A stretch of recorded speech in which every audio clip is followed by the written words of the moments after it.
Though he is known for some dramatic roles, Jim Carrey has been a notable comedy actor for decades. These comedies include higher-profile works such as The Truman Show along with goofier parts in films like Dumb and Dumber, Ace Ventura, Pet Detective, The Mask, and How the Grinch Stole Christmas. This year, Carrey will play a goofy comedy role again in the soon-to-be-released Sonic the Hedgehog 3 with Carrey playing both Evo and Gerald Robotnik in the threequel. Morgan Freeman's career is in some ways the foil to Carrey's.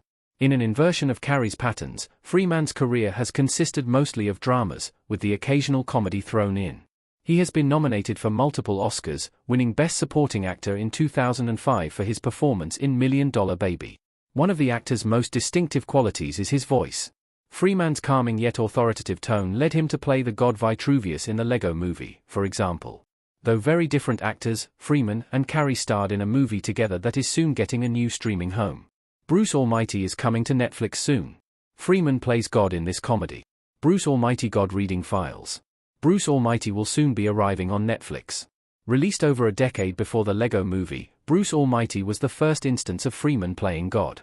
Bruce Almighty's plot follows the story of a news reporter, Bruce Nolan, who is given the chance to temporarily play the role of God.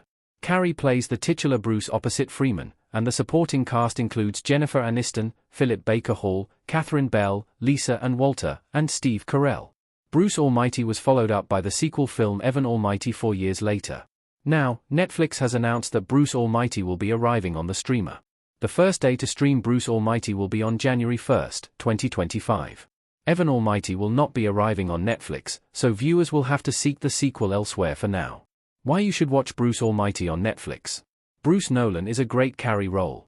While Bruce Almighty is far from a perfect movie, it is a high-concept comedy that stands out from many other genre works of that era. It is a good chance to see Carrey be his silly self against an amusingly more serious performance from Freeman. There are plenty of Bible-based movies that take a very serious approach, but Bruce Almighty upends this precedent by being much lighter fare. These qualities make Bruce Almighty well worth checking out when it comes to Netflix in just 2 weeks.